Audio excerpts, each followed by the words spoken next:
Hello दोस्तों, नमस्कार। कैसे हैं आप सब लोग। मैं चंदन राय आप सभी दोस्तों का अपने YouTube channel New Heaven Classes में स्वागत करता हूं। और सिंथेटिक्स टॉपिक चल रहा है। आप सबको मालूम है सिंथेटिक्स में हम लोग क्या पढ़ रहे हैं। सिंथेटिक्स में हम लोग पढ़ रहे हैं कि सिंपल सेंटेंस कैसे बनाया जाता है। याद है आप लोगों को कि मैंने स्टार्ट में ही बताया था कि सिंपल सेंटेंस बनाने के 7 रूल होते हैं और उन 7 रूल का वीडियो आपको अपलोड होके मिला है और उन वीडियो को आप देख रहे हैं, बहुत पसंद कर रहे हैं। अच्छी बात है, आप उसका नोट्स भी बनाते हुए चलिए और चैनल को सब्सक्राइब कर दीजिए, वीडियो को लाइक और शेयर कर दीजिए। आज के इस वीडियो में हम क्या बात करने वाले हैं, तो आपको दिखाई पड़ रहा है कि यहाँ पर लिखा है कि नाउन या फ्रेजी नपोजिशन का प्रयोग करके सिंपल सेंटेंस कैसे बनाते हैं। इसका जो है वीडियो है, रूल का वीडियो, वो आपको मिल चुका है। आज इस वीडियो में हम बात करेंगे एक्सरसाइज की, यानी कि सॉल्व एक्सरसाइज वीडियो है। और वीडियो को शुरू करने से पहले मैं आपको थोड़ा सा 1 मिनट आपका लूँगा, इसका रूल आपको बता दूं, क्योंकि बहुत बच्चों को क्लियर नहीं होता है जब आप रूल देखते हो। देखो रूल में क्या होता है कि रूल में आपको मैं 1 2 3 4 एग्जाम्पल दे सकता हूं, और जब आप एक्सरसाइज का वीडियो जब तक नहीं देखोगे तब तक आपको चीज़ें हो सकता है थोड़ी क्लियर ना हो, लेकिन एक्सरसाइज वीडियो देखने के बाद आपको चीज़ें बिल्कुल स्पष्ट हो जाएंगी। तो रूल के वीडियो को देखने के साथ साथ आप एक्सरसाइज का वीडियो भी जरूर देखा करिए। तो थोड़ा मैं आपको बता देता हूँ कि इसमें चीज़ें कैसे हो रही हैं। देखिए इसमें मामला क्या है कि केस इन पोजीशन नाउ, इसके कई तरीके से आप बोल सकते हो। नाउन इन पोजीशन भी बोल सकते हो, case in position, noun phrase बोल सकते, तो बहुत सारी चीज़ें इसमें आती हैं। इसमें करना कुछ नहीं है। इसमें यह है कि जब 2 नाउन आपको दिए हों, क्या दिए हों, आपको 2 नाउन दिए हों, और यहाँ पर आप देखेंगे जो आपको 2 नाउन दिए होंगे उनसे एक ही व्यक्ति, एक ही वस्तु या एक ही स्थान प्रकट होता है। तो जो दूसरी संज्ञा होती है वो पहली संज्ञा के केस इन पोजीशन में होती है, या दूसरी संज्ञा पहली संज्ञा का स्पष्टीकरण होती है। और क्या करते हैं, कॉमा का प्रयोग करते हैं, जो दूसरी संज्ञा लगाते हैं उसके दोनों ओर। तो इसका जब अभी एग्जाम्पल आप देखेंगे तो आपको और बेहतर ढंग से क्लियर होगा। यहाँ पर आप देखिए लिखा है कि here is my sister in law. क्या लिखा है, here is my sister in law. यहाँ मेरी सिस्टर इन लॉ है, हर नेम इज निधि, उसका नाम क्या है, निधि है। अब आप यहाँ पर एक बात बताइए, सेंटेंस आपके सामने है, अब आपको बनाना है। तो अब यहाँ पर बीइंग उंग से नहीं बनेगा, आपको नाउन फ्रेज इन पोजीशन से बनाना है। तो आप देखिए यहाँ पर लिखा गया है सिस्टर इन लॉ। कोई है वो कह रहा है कि यहाँ मेरी सिस्टर इन लॉ है, उसका नाम निधि है। तो अब मुझे बताइए आप लोग, जो सिस्टर इन लॉ आया है वही तो निधि है, यानी कि सिस्टर इन लॉ और निधि दोनों एक ही हैं। मान लीजिए कोई है सीता, सीता कहती है यहाँ हियर के स्थान पर, सीता कहती है कि मेरी सिस्टर इन लॉ यहाँ है, उसका नाम निधि, यानी कि जो सिस्टर इन लॉ है सीता की, वो उसका नाम निधि है। तो सिस्टर इन लॉ और निधि दोनों जो चीज़ें हैं, दोनों जो नाउन हैं, वो एक ही व्यक्ति को इंडिकेट कर रहे हैं कि नहीं कर रहे हैं। भाई अगर आपने कह दिया कि हियर इज माई प्रिंसिपल, ध्यान सुनिएगा, here is my principal, his name is, आप प्रिंसिपल का नाम ले दीजिए, तो जो प्रिंसिपल का नाम होगा और जो आपने लिखा माई प्रिंसिपल, दोनों सेम चीज़ें हैं, तो यही वाक्य सेम यहाँ से है। अब आपको करना क्या है कि जो आपका ये नाउन है सिस्टर इन लॉ, आप उसको लिख देना है, फिर आपको कॉमा लगाना है और निधि को यहाँ पर कॉमा के साथ ऐड कर देना है। Here is my sister in law Nidhi. अगला सेंटेंस आपका कैसा है, अगला सेंटेंस है कि Rana Pratap was a brave warrior. Rana Pratap एक ब्रेव वॉरियर थे, बहादुर योद्धा थे। He was king of Mewar, वह मेवाड़ के राजा थे। अब ये सेंटेंस आप देखिए, इस सेंटेंस में जो आपका मेन नाउन है वो क्या है, राणा प्रताप। अब राणा प्रताप कौन थे, किंग ऑफ मेवाड़, मेवाड़ के राजा। देखिए होता क्या है कि जब आपको ढेर सारे नाउन मिल जाएं, कभी कभी 2 से अधिक भी मिल जाते हैं, तो आप चाहे जो पहले वाक्य में नाउन मिला उसको उठा लीजिए या दोबारा मिला उसको ले लीजिए, लेकिन आपको जो मेन नाउन है, इसमें मेन कौन है, मेन तो राणा प्रताप है। वही राणा प्रताप ब्रेव वॉरियर भी थे, और वही राणा प्रताप क्या थे, किंग ऑफ मेवाड़ भी थे। तो लेकिन आपका जो मेन नाउन है वो राणा प्रताप है, इसलिए राणा प्रताप सबसे आगे लिखेंगे। उसके बाद आप कॉमा लगाएंगे। अब कॉमा के बाद चाहे आप लिख दीजिए किंग ऑफ मेवाड़, तब भी आपका करेक्ट है, और अगर आप लिखते हैं ए brave warrior king of Mewar के स्थान पे, तब भी आपका सही है, कोई इसको गलत नहीं काट सकता है। तो आप अपने तरीके से बना सकते हो। तो हमने बनाया कि राणा प्रताप किंग ऑफ मेवाड़, राणा प्रताप मेवाड़ के राजा, वाज ए ब्रेव वॉरियर। अब एक चीज आपको और क्या करना है कि आपको यहाँ पर कोई सहायक क्रिया नहीं लगानी है। जब आप दूसरा नाउन कामा से जोड़ेंगे तो उसकी सहायक क्रिया को भी रिमूव कर देंगे, इस बात को याद रखिएगा। चलते हैं अगले सेंटेंस की तरफ। तो क्या लिखा है कि बाबर डिफीटेड लोधी। बाबर ने क्या किया, लोधी को हराया, डिफीट किया। अब बाबर वाज ए तुर्क, बाबर कौन था, एक तुर्क था, और लोधी कौन था, Lodhi was the emperor of India. अब यहाँ देखिए 3 सेंटेंस है, नो प्रॉब्लम, कोई दिक्कत आपको नहीं है। पहले सेंटेंस में क्या कहें कि Babur defeated Lodi, okay, Babur was a Turk. 2 sentence आप देखिए, इसमें मेन कौन है, बाबर, मेन नाउन क्या है, बाबर। तो इसमें क्या किया गया, बाबर को सबसे पहले लिखा गया। अब बाबर क्या था, तो बाबर एक तुर्क था, यानी कि जो तुर्क ये भी नाउन और बाबर भी नाउन, तो बाबर कामा ए तुर्क। और आपने देखा कि जो आपकी वर्ब है, देखो आपने वाज नहीं लिखा, ठीक, यहाँ पर वाज लिखा गया नहीं लिखा गया, लेकिन जो आपका देखो वर्ब है फिर उसको क्या करेंगे, उसके बाद लिखेंगे, तो बाबर ए तुर्क डिफीटेड लोदी और कामा लगा देंगे। अब यहाँ पर जो लास्ट सेंटेंस था कि Lodi was the emperor of India, तो यहाँ पर एम्परर ऑफ इंडिया किसके लिए आया है, एम्परर ऑफ इंडिया आया है लोदी के लिए, तो क्या करेंगे, चाहे लोदी कहो चाहे द एम्परर ऑफ इंडिया कहो एक ही बात है, तो लोदी के बाद कॉमा लगाएंगे और फिर लिख देंगे द एम्परर ऑफ इंडिया। तो बाबर ए तुर्क यानी दोनों एक ही नाउन एक ही लोग को इंडिकेट कर रहे हैं, चाहे आप बाबर बोलोगे चाहे तुर्क बोलोगे, ठीक सेम चीजें हैं। तो बाबर मेन आपका नाउन है तो बाबर हो गया, फिर दोनों तरफ कामा लगाएंगे दूसरे नाउन की तरफ, तो बाबर कॉमा ए तुर्क कॉमा, फिर वर्ब लिखेंगे डिफीटेड, फिर लिखेंगे लोदी, उसके बाद क्या लिखेंगे द एम्परर ऑफ इंडिया। इसमें 3 सेंटेंस हैं तो ऐसे बनेगा। तो 3 सेंटेंस है तो घबराने की कोई बात नहीं, अगर आपके 3 सेंटेंस भी आते हैं तो उसमें कोई टेंशन वाली बात नहीं कि कैसे बनेगा। अगले सेंटेंस पे आगे बढ़ते हैं। अगला सेंटेंस क्या है कि doctor Radha Krishnan was the president of India. Doctor Radha Krishnan कौन थे, the president of India, Bharat के राष्ट्रपति थे। ही वाज ग्रेट फिलासफर, वह महान दार्शनिक भी थे। तो अब पूरा सेंटेंस आप देख लो, ये नाउन है कि नहीं, ओके ये नाउन है कि नहीं इंडिया, और ये ग्रेट फिलासफर नाउन है कि नहीं, फिलासफर भी नाउन है। अब आपको करना कुछ नहीं है, अब आप इतना समझ लीजिए कि इसमें मेन नाउन कौन सा है, तो सारी बातें डॉक्टर साहब के लिए करी जा रही, राधा कृष्णन जी के लिए, तो वो आपके सबसे पहले लिखे जाएंगे, क्लियर। अब वो कौन थे, तो वो थे द प्रेसिडेंट ऑफ इंडिया। अब चाहे तो आप कहो द प्रेसिडेंट ऑफ इंडिया भाई, चाहे आप कहो राधा कृष्णन, दोनों एक ही चीजें तो हैं, तो चाहे बोलो डॉक्टर राधा कृष्णन चाहे बोलो द प्रेसिडेंट ऑफ इंडिया, उसके बाद आप क्या लगाएंगे, इसके दोनों तरफ कामा लगा देंगे। जो दूसरी नाउन होती है उसके दोनों तरफ क्या लगाते हैं, कॉमा लगाते हैं, और अंत में क्या लिखेंगे, वाज अ ग्रेट फिलासफर। अगले प्रश्न की तरफ हम लोग आगे बढ़ते हैं। Mohan is the only son of his father. Mohan अपने पिता का एकमात्र पुत्र था, ठीक।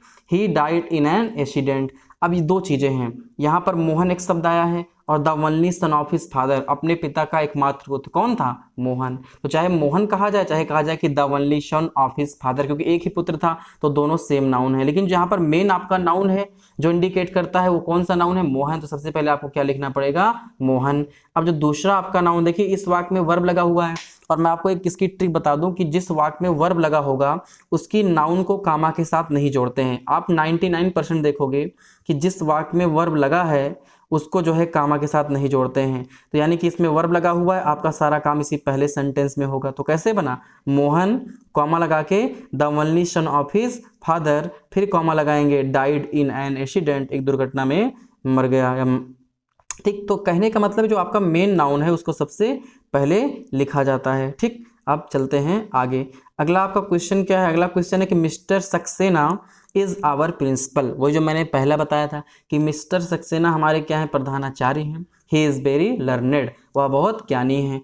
अब इस सेंटेंस को आप देखिए, तो चाहे तो आप कहिए कि आवर प्रिंसिपल, चाहे तो आप कहिए मिस्टर सक्सेना, क्या दोनों अलग अलग चीजें हैं कि एक चीज है। भाई अपने आप प्रिंसिपल का नाम लेते हो या आप कहते हो कि आवर प्रिंसिपल, एक ही चीजें तो हैं, यानी कि दोनों जो है नाउन किसी एक को इंडिकेट कर रही हैं। लेकिन पहले वो मिस्टर सक्सेना है, प्रिंसिपल तो बाद में बने हैं, तो मेन नाउन कौन सा है, मेन नाउन है मिस्टर सक्सेना, और जो दूसरा नाउन है आवर प्रिंसिपल उसको लिखेंगे और दूसरे नाउन के दोनों तरफ कामा लगाएंगे। ये मैंने आपको रूल में पढ़ाया था, आप उस वीडियो को जाके देख लीजिए। तो mister Saxena comma our principal is very learned, यानी कि मिस्टर सक्सेना हमारे प्रधानाचार्य बहुत ज्ञानी हैं। अगले प्रश्न की तरफ हम लोग आगे बढ़ते हैं।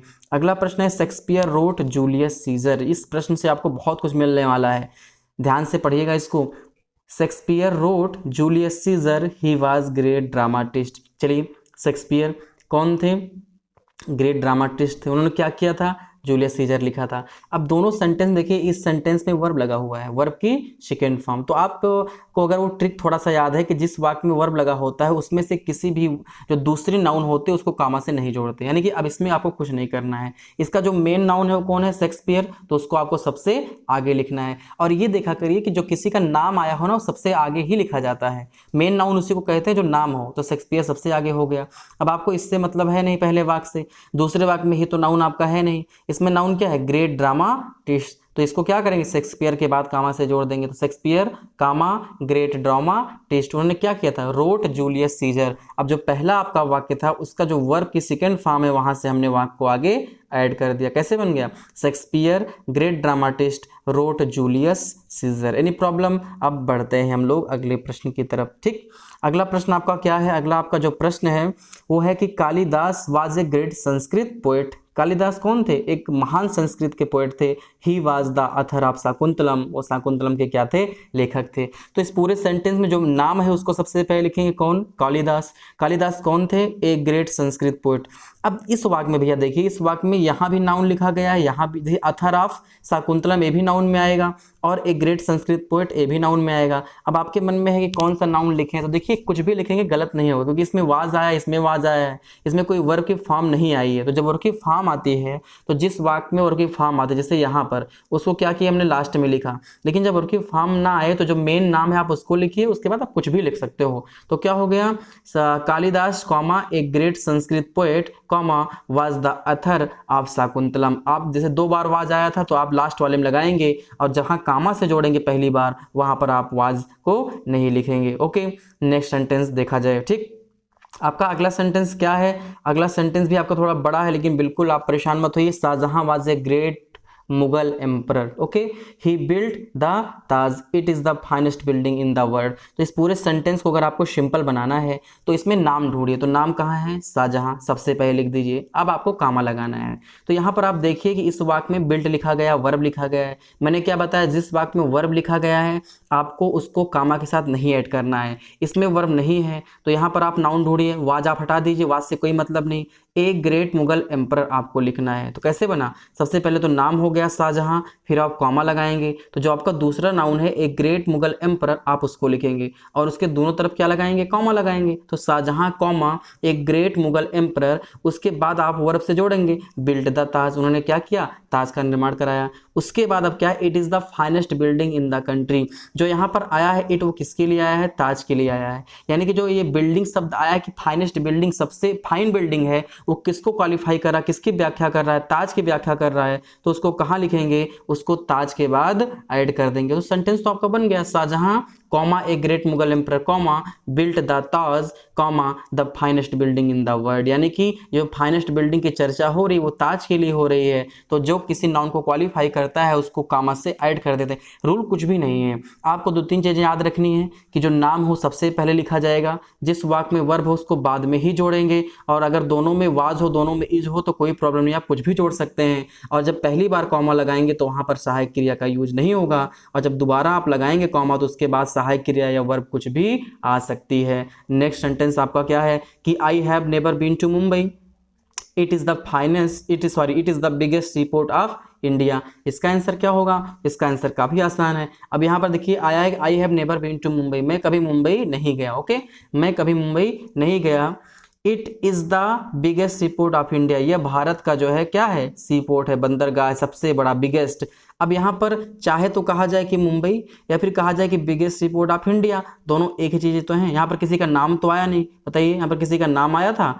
आपको शुरू में देखो अब तक नाम मिलते आते थे, लेकिन यहाँ पर नाम नहीं मिला था। तो यहाँ पर जो आपका नाउन है वो मुंबई है और सी पोर्ट ऑफ इंडिया है, यानी कि वही बिगेस्ट जुड़ गया है। तो इसको कैसे बनाएंगे? तो मैंने आपको ये भी बताया था कि कभी कभी तो आगे भी जुड़ते हैं और कभी कभी क्या होता है, पूरा वाक्य लिख दीजिए। और अगर आपका देखिए यहाँ पर जो मेन नाउन था आपका वो लास्ट में आया था, तो आपको कुछ नहीं करना है, आपको इसको उतारना है, फिर कॉमा लगा करके आपको दूसरे नाउन से जोड़ देना। जैसे यहाँ पर देखिए ताज आया था और इसका संपर्क किससे था? यहाँ पर फाइनेस्ट बिल्डिंग से इसका कॉन्टेक्ट था, तो हमने क्या किया, इसको ताज को लिखा फिर कॉमा से जोड़ दिया। सेम प्रोसेस यहाँ पर भी होने वाला है। और सारे सेंटेंस में आपको सब्जेक्ट शुरू में मिलता था, लेकिन यहाँ पर आपको नहीं मिला है तो कोई प्रॉब्लम नहीं, आप लिख दीजिए कि I have never been to Mumbai, उसके बाद कॉमा लगा दीजिए the biggest sea port of India. तो ये हो गया आपका एक्सरसाइज वीडियो। किसका एक्सरसाइज वीडियो? हो गया आपका नाउन या फ्रेज इन पोजीशन का। तो आपको वीडियो पसंद आया होगा ऐसे मुझे उम्मीद है। अगर कोई भी क्वेश्चन आपका फंसता है, अगर अभी भी आप कोई डाउट है तो आप कमेंट करके पूछ सकते हैं, कोई भी सेंटेंस या फिर कोई डाउट है उसको क्लियर कर सकते हैं। और चैनल को सब्सक्राइब कर दीजिए, वीडियो को लाइक और शेयर कर दीजिए। बहुत बहुत धन्यवाद आप सबका। Thank you all of you for watching the video.